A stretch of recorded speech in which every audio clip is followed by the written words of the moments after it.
ভুল শুধরে নিজেকে বদলেছেন শামীম পাটোয়ারি। ব্যাটিং টেকনিক পরিবর্তন এনেছেন, সাহসী ব্যাটিংয়ে উইন্ডিজে সিরিজ জিতিয়েছেন। আপাতত টি-20তে পুরো মনোযোগ। বিপিএলে উইকেটের প্রশংসা করেছেন শামীম।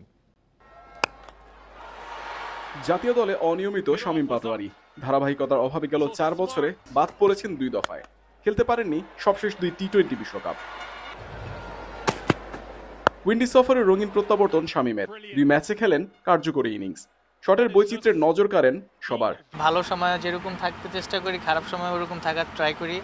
আর যখন টিমের বাইরে ছিলাম ওই তো আমার কাজ ছিল প্র্যাকটিস করা, ভালো করা, কিভাবে সুযোগগুলো আমি কাজে লাগাবো, অপরচুনিটি, আর ওইটাই কাজে লাগাইছি।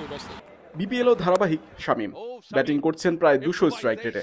ভালো উইকেটে আরো আগ্রাসী হতে চান। টি-20 যেই টাইপের খেলা হয়, ভালো উইকেট অবশ্যই দরকার আমাদের, কারণ না হলে স্টাফ আমাদের, কারণ আগে এরকম উইকেট ছিল না সত্যি কথা বলতে। সো যত ভালো উইকেট হবে আমাদের জন্য ভালো, আমরা ভালো কিছু শিখতে পারবো, ভালো শর্টসও খেলতে পারবো এক্সট্রা। 4 ওয়ানডে খেলেও নিজেকে প্রমাণে ব্যর্থ।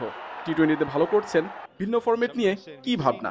আমি যেটা আছি এখন টি-20, আমি ওইটাই নিয়েই ফোকাস করতে চাই। আর ওডিআই ওইটা হলো সিলেক্টরদের ব্যাপার, আর আমার চেষ্টা থাকবে আমার ভালো করার, আমি ভালো করতে থাকি।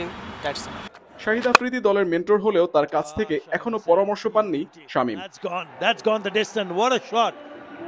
মুহাম্মদ নাজিম, ইন্ডিপেন্ডেন্ট নিউজ, সিলেট আন্তর্জাতিক ক্রিকেট স্টেডিয়াম, সিলেট।